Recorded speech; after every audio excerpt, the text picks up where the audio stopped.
నేను రోజా. ఎదురు తిరిగితే ఏముంది, తరతరాల దౌర్జన్యం మట్టి కరుస్తుంది అంటూ తెలంగాణ సాయుధ పోరాటాన్ని తెరమీదకు తెస్తే ఓ చరిత్రలా నిలిచిపోయింది. ఆ సినిమాని మా భూమి. మా భూమికి 35 ఏళ్లు. మరి అలనాటి స్మృతులను గుర్తు చేసుకునేందుకు ఎన్టీవీలో ఉన్నారు ఆ చిత్ర నిర్మాత బి నరసింహరావు, అలాగే నటులు సాయి చంద్ గారు కూడా. వాళ్ళని అడిగి ఈ మూవీ విశేషాలు, అప్పటి స్మృతులు ఏ రకంగా మనతో మాట్లాడతారో తెలుసుకుందాం. నమస్తే నరసింహరావు గారు, సాయి చంద్ గారు. నమస్తే అండి. నరసింహరావు గారు, అప్పుడు ఆ సినిమా తీయడానికి అష్ట కష్టాలు పడ్డారు, ఉన్నవన్నీ అమ్ముకున్నారు అని తెలిసింది. అంటే ఇప్పుడు ఈ సినిమాకి వచ్చినటువంటి అప్పట్లో వచ్చిన రెస్పాన్స్ కానీ ఇప్పటికీ కూడా ఇది చిరస్థాయిగా ప్రేక్షకులు దీన్ని ఆదరిస్తూ ఉన్నారు, గుర్తు పెట్టుకున్నారు అని అంటే ఇలాంటి విజయాన్ని మీరు ఊహించారా ఆ రోజుల్లో? లేదు, అంటే ఈ విజయాన్ని ఊహించి కాదు, ఒక హానెస్ట్ గా సిన్సియర్ గా అటెంప్ట్ చేయాలని. అప్పుడు నేను ఫిల్మ్ ఇండస్ట్రీకి వచ్చాను, అంటే ఈ సినిమాతో పాటే వచ్చాను నేను. కాబట్టి ఫిల్మ్ ఇండస్ట్రీలో ఎదుర్కోవాలని, డైరెక్షన్ లో ఏదో ఉన్నత శిఖరాలకు అందాలని, ఇవన్నీ ఇలాంటి కోరికలు ఉంటాయి కదా. సో దాంతో బయలుదేరాం అప్పుడు. బట్ ఆ పర్టికులర్ ఫిలిం మా భూమి రైతాంగ పోరాటం మీద బేస్ అయింది కాబట్టి దానికి మనం చాలా శ్రమించాల్సి వచ్చింది. దానికి బడ్జెట్స్ కానీ లేకపోతే దానికి చేయాల్సిన శ్రమ ఆ రోజుల్లో, అంటే మేము పుట్టున్నాం ఆ రోజుల్లో, పోరాటం జరిగిన రోజుల్లో బహుశా మేము పుట్టున్నాం. కాబట్టి ఆ రోజుల నాటి పరిస్థితుల్ని ఆకలింపు చేసుకోవడానికి గ్రామాలు తిరగడం, ప్రజలు కలవటం, అప్పుడు పోరాటంలో పార్టిసిపేట్ చేసిన వాళ్ళ పిక్చర్స్ తీసుకోవడం, వాళ్ళ అనుభవాలు వినటం, ఇలాంటివన్నీ చేయాల్సి వచ్చింది. సో ఆ రకంగా ఆ సినిమా కోసం చాలా కష్టించి పనిచేయాల్సి వచ్చింది. దాని ఫలితాలు వచ్చాయి. అంటే సినిమా హిట్ కావడమే కాదు, మనందరికీ ఒక క్యారియర్ ఏర్పడింది జీవితంలో. అయితే ఈ సినిమాతోనే మీరు ఇండస్ట్రీలో అడుగు పెట్టారు అనుకున్నారు కదా. అవుట్ అండ్ అవుట్ కమర్షియల్ లేకపోతే ఇంకోటో తీసి లాభాలను ఆర్జించడం అలాంటి ఆలోచన కాకుండా ఇలా తెలంగాణ పోరాటము, రజాకార్లు, జమీందారులు, ఆ వ్యవస్థలో ప్రజలు పడినటువంటి బాధలను తెరకెక్కించాలి అన్న ఆలోచన బీజం ఎప్పుడు పడింది? యాక్చువల్గా దీనికన్నా ముందు జననాట్యంలో నేను కార్యకర్తను, వ్యవస్థాపకులు, one of the founder of the Jananatyam. దాంట్లో ఈ ప్రజలకు సంబంధించిన రూపకాలు, ఆటలు, పాటలు, నాటకాలు, వీటన్నిటితో త్రూఅవుట్ ఆంధ్రప్రదేశ్, అంటే ఆదిలాబాద్ టు శ్రీకాకుళం వరకు పర్ఫార్మెన్స్ ఇచ్చాను నేను, గద్దర్, మిగతా మిత్రులను కలిసి. సో అలాంటి బేస్ ఇద్దరికీ ఉంది. అంటే సినిమా ముందు ఒక డికేడ్ నుంచి, అంటే అట్లీస్ట్ 7-8 years నుంచి దీనికి పునాది ఉంది. ప్రజల్లోకి వెళ్ళి ఈ కళారూపాలను ప్రదర్శించడం, వాళ్ళని చైతన్యపరచడం అన్న కార్యక్రమం అంతకుముందు టేకప్ చేశాం. సో దాంట్లో నుంచి సినిమాకి వద్దామనుకున్న ఆలోచనలో ఈ తెలంగాణ పోరాటానికి సంబంధించిన సినిమా ఏది రాలేదు. దీన్ని అథెంటిక్ గా మనం చేస్తే బాగుంటుంది, చరిత్రలో నిలిచిపోతుంది అనే ఆలోచనతో పూనుకోవడం జరిగింది. సో సాయి చంద్ గారు, 35 ఏళ్ల మా భూమి, అప్పుడు మీరు యాక్ట్ చేసినప్పుడు ఎన్నేళ్ళు? Still looking very young. అప్పటికి 22 years అప్పటికి. 22 అప్పటికే అన్నమాట. అది నాకు మటుకు అంత నిన్నటి మొన్నటి సంఘటనలాగా ఉంటాయి అవి. అంటే అందులో నేననే కాదు, అందులో నటించిన వాళ్ళందరూ పెద్ద పాత్రల నుంచి చిన్న పాత్రల దాకా సాంకేతిక నిపుణులు అందరూ ఆ సినిమాతో మమేకమే చేశారు అన్నమాట. అంటే తెలుస్తా ఉంది, అంటే ఇది ఒక గొప్ప సినిమా అవుతుంది అన్నది ముందు నుంచి మాకు తెలుస్తా ఉంది. కానీ ఇంత గొప్ప సినిమా తెలుగు సినిమాలోనే ఒక క్లాసిక్ గా మిగిలిపోతుంది అన్నంతగా అనిపించలేదు. కానీ డెఫినెట్ గా ఒక గొప్ప సినిమాలో పనిచేస్తున్నాం అన్నది మటుకు మాకు తెలుస్తా ఉంది. అందుకే సాయశక్తిలో మాకున్న ఎఫర్ట్స్ అన్ని పెట్టి చేసాం అనమాట. అయితే మీతో పాటు కాకరాలు గారు, తర్వాత భూపాల్ రెడ్డి, అందరూ కొత్త వాళ్ళే. అంటే కాకరాలు గారు తప్పితే అందరూ కొత్త వాళ్ళు. అంటే ఇంత కొత్త వాళ్ళతో మళ్ళీ ఇదొక ప్రయోగం లాగా అనిపించలేదా మీకు? అంటే యాక్చువల్గా నేను అనుకున్న ఏంటంటే ఈ సినిమా చాలా సహజంగా రూపొందించాలని ఆలోచన. సహజంగా అప్పుడు ఇద్దరికి ప్రీకన్సీవ్ ఇమోషన్స్ తో కెమెరా ముందుకు వస్తే ఏంటంటే చాలా అసహజంగా ఉంటుంది. వాళ్ళకి మెలో డ్రామాటిక్ వాళ్ళ మూమెంట్స్ తీసుకుంటారు కాబట్టి అది సహజంగా ఉండదు. సో కొత్త వాళ్ళతో అయితే మనం మోల్డ్ చేసుకోవచ్చు అని గౌతమ్ జోషి నేను అనుకున్నాం. కొత్త వాళ్ళైతే మనం మోల్డ్ చేసుకోవచ్చు, పిన్ ఉంటుంది, పిన్ని ఏ రకంగా చేయొచ్చు మనం. అంటే ఆ రకంగా సో రా మెటీరియల్ మోల్డ్ చేసుకున్నట్టుగా కొత్త వాళ్ళు అయితే మనం చెప్పినట్టు ఉంటారు. అప్పటికి ప్రికన్సీవ్ ఇమోషన్స్ తో ఉండరు వాళ్ళు, కాబట్టి మోల్డ్ అవుతాం ఉద్దేశంతో దాదాపు కాకరాలు తప్పించి అందరూ కొత్త వాళ్ళే.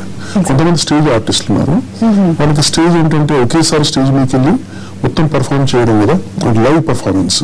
ఇక్కడ అట్లా కాదు, అంటే బిట్స్ అండ్ పీసెస్ అని చిన్న చిన్న క్లోజ్ అప్ అని, లేకపోతే జస్ట్ ఇక్కడ నుంచి అక్కడికి నడవమను, ఇక్కడ గంతమను, ఇట్లాంటి చిన్న చిన్న మూమెంట్స్ ఉంటాయి, ఫ్రాగ్మెంట్స్ ఉంటాయి. ఆ ఫ్రాగ్మెంట్స్ కలిపితే మనకి ఎడిటింగ్ లో ఫిల్మ్ తయారవుతుంది ఎఫెక్ట్ గా. కాబట్టి టెక్నికాలిటీస్ వాళ్ళకి చెప్పి ఇట్లా కావాలి, మీరు ఇంతే చేయాలి, ఇంతకన్నా ఎక్కువ చేయకూడదు. నాటకం అయితే చాలా వాళ్ళు హాబాలు వాళ్ళు ఏంటంటే చాలా ఎంతో దూరంగా ఉన్న ఆడియన్సెస్ 1000 మంది 2000 మందికి 10,000 మంది కూడా కమ్యూనికేట్ చేస్తుంటారు. కాబట్టి వాళ్ళు చాలా లైవ్లో చేయాల్సి వస్తుంది. దాన్ని పూర్తిగా టోన్ అవుట్ చేసి, అంటే ఇప్పుడు ఫేస్లో ఉన్న మజిల్స్ ఉంటాయి కదా, అవి కూడా కదలికలు కూడా రిస్ట్రిక్ట్ చేయాల్సి వస్తుంది. అంటే క్లోజ్అప్ తీసేప్పుడు అంతే కదా, లేదా కూతులా కనిపిస్తారు అంటే కెమెరాలో. ఎందుకంటే ఫేస్ ఇమేజ్ దాదాపు 200 times 200 times మల్టిప్లై అవుతుంది స్క్రీన్ మీద. సో దాంతో ఆ జాగ్రత్తను తీసుకున్నాం. అయితే గౌతమ్ ఘోష్ గారు దానికంటే ముందు మీరు మృణాలిని సేన్ గారిని కలిశారు.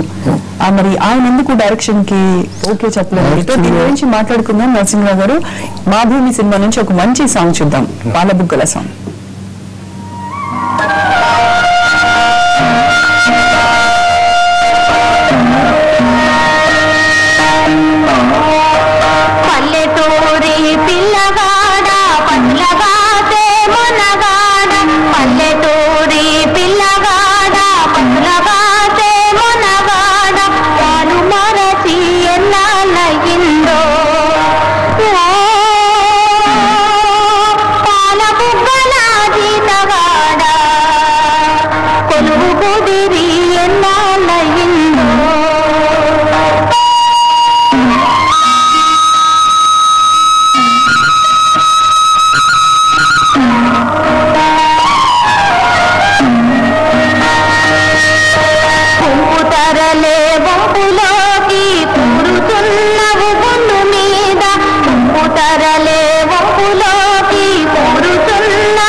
పాలబుగ్గల జీతగడ. ఇది అప్పట్లోనే మీరు వెట్టి చాకరీ కానీ బాల కార్మిక వ్యవస్థ పైన కానీ వదిలిన ఒక బాణం, ఒక అస్త్రం లాంటిది అనుకోవచ్చా? ఇది యాక్చువల్లీ ఎంత ముందే ఉంది. అంటే సుద్దానంద ప్రజాకవి ఇప్పుడు ఇండిపెండెన్స్ తర్వాత రాసిన పాట ఇది. అది సంధ్య అనే గాయని మా యూనిట్ లో పాడేది పబ్లిక్ పర్ఫార్మెన్సెస్ లో. చాలా బాగా నాకు నచ్చిన పాట, చాలా హృదయానికి అతుకునే పద్ధతిలో ఉందని, ఈ సినిమాలో సూట్ అవుతుందని కరెక్ట్ గా ఆ చైల్డ్హుడ్ లోనే అతను జీతగాడు అవుతాడు. అంటే దొరగా పశువుల దగ్గరికి వెళ్తాడు, ఇష్టం లేకుండా తప్ప is bin force to do that kind of labour.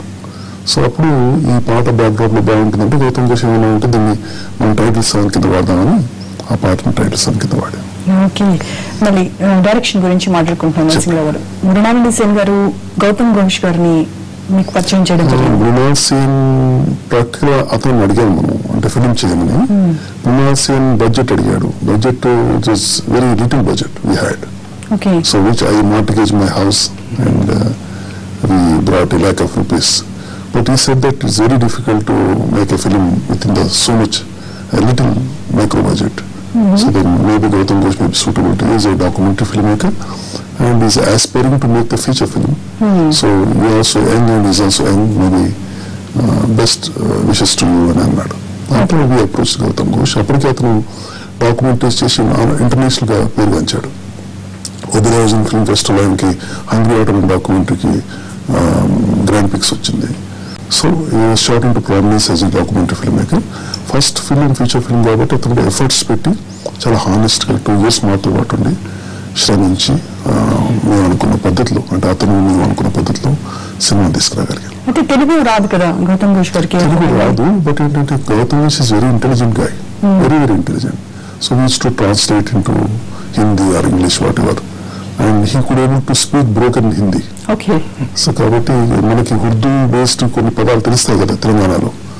So కాబట్టి హిందీలో మాట్లాడితే అర్థం చేసుకున్నారు కొంతవరకు. మనం చెప్పేవాళ్ళం ఇక్కడ ఆచారాలు ఇట్లా ఉంటాయి, లేకపోతే కట్టుబట్ట ఇట్లా ఉంటుంది, లేకపోతే ఫుడ్ హ్యాబిట్స్ ఇట్లా ఉంటాయి.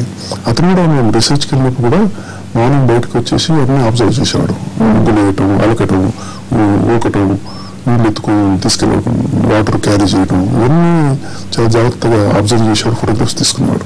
అంటే within short time we could able to cope up with the unit and as it is subject మ్యాటర్తో అవగాహనలోకి వచ్చి హానెస్ట్గా. సో చాలా శ్రమించాడు అతను. అంటే ఫస్ట్ ఫిలిం ఛాలెంజింగ్గా ఉంది దానికి. అదేవిధంగా ఫిలిం పోరాటానికి సంబంధించిందంటే చాలా విస్తృతమైన సబ్జెక్ట్ కాబట్టి దానికి చాలా కష్టపడాల్సి వచ్చింది. Gautam did maximum his efforts. So ఈ ఫిల్మ్ తీయడానికి మీరు